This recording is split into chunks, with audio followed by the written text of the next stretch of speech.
Welcome back. Let's move on to the general settings of the campaign. In this video, we'll dive straight into the targeting and audiences section. When you look at the targeting and audience sections, the first setting you'll encounter is locations. It's crucial to target locations where your potential clients or customers are, as targeting irrelevant locations won't serve your advertising goals on Google Ads. For example, if you're advertising for a restaurant, you shouldn't target people 20, 30, or 40 kilometers away, as they are unlikely to order from or visit the restaurant.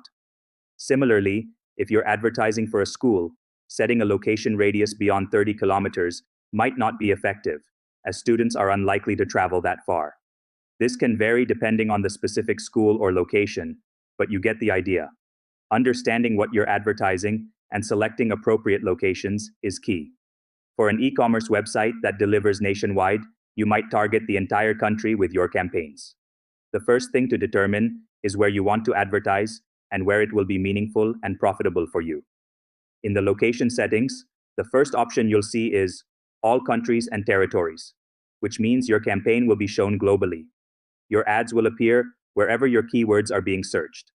The second option allows you to target the country you are currently in. For example, if you're in the United States, you can select the entire country.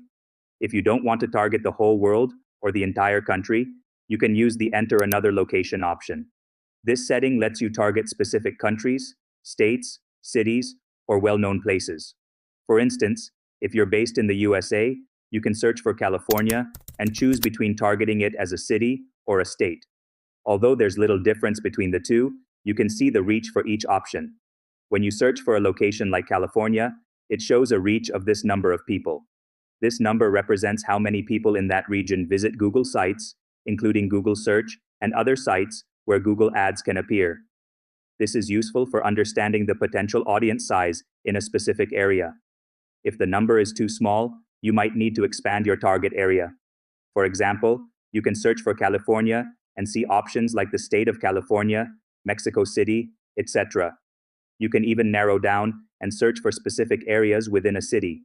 If you can't find a specific area, you can use the Advanced Search option. This feature allows you to narrow down your search to locations and view them on a map. Let's say there's a city in California called Fresno, which covers a radius of about 5 to 10 kilometers. When I searched for Fresno, I couldn't find it, but I was able to find Sacramento, an area near Fresno.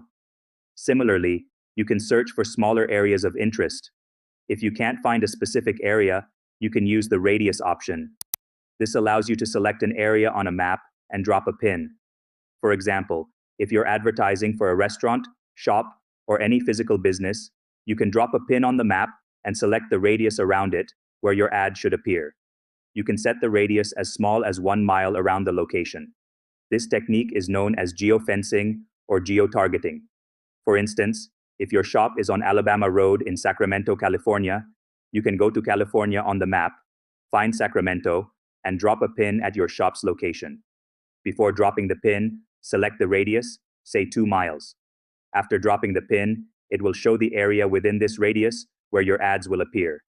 Click Target and then Save. The location targeting will now show a 2-kilometer radius around the pin, and it will take some time to display the reach.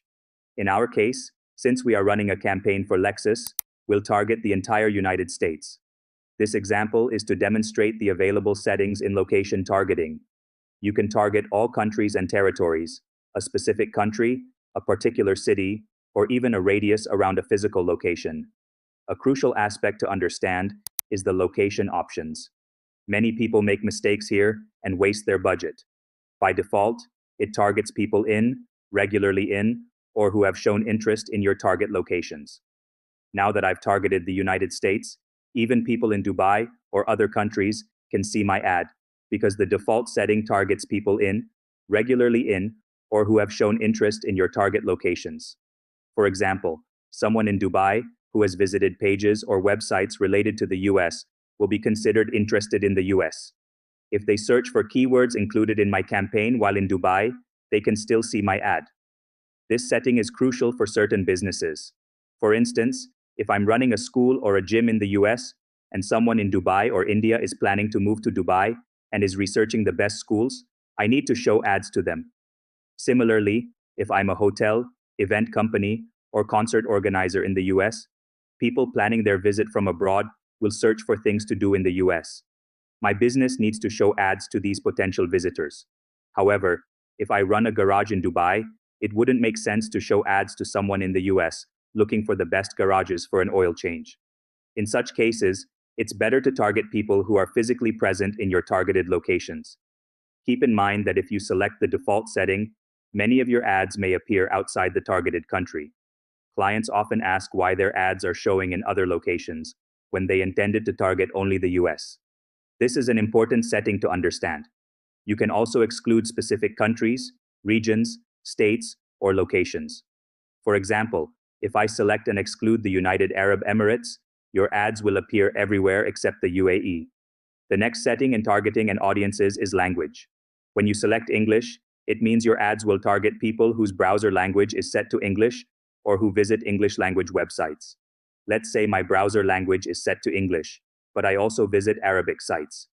In this case, I would be targeted by campaigns aimed at both English and Arabic speakers. You only need to meet one of the criteria to be included in the targeting. Language settings are crucial for display, YouTube, and other campaigns, but are less important for search campaigns. This is because users are already searching for specific keywords, indicating they understand the language. For example, if you're bidding on the keyword, buy Lexus car, the user is already searching in that language. I recommend removing any specific language settings. By default, it will show English or the primary language of your region. Once you remove all language settings, your ad will appear in all languages, regardless of the user's browser language, as long as they are searching for your keywords. This is particularly relevant for search campaigns.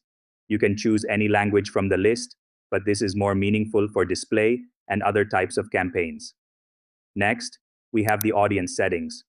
Google categorizes people based on age, gender, interests, and the type of content they consume online. For example, if I'm targeting people interested in purchasing a car, my audience would be people aged 25 and above, as they are more likely to be interested in buying a car. I would also target high net worth individuals, HNI, who are likely to buy expensive and luxurious cars. For search campaigns, audience targeting isn't necessary because ads are triggered by keywords. If someone is searching for buy a sports car, it doesn't matter who they are. They are interested in buying a sports car. Therefore, you can leave the audience section blank for search campaigns. However, for display and YouTube campaigns, audience targeting is useful and will be covered later. So, that's all for this section. We've covered the targeting and audience section in this video. In the next one, we'll discuss budget and bidding. Thank you, and I'll see you in the next one.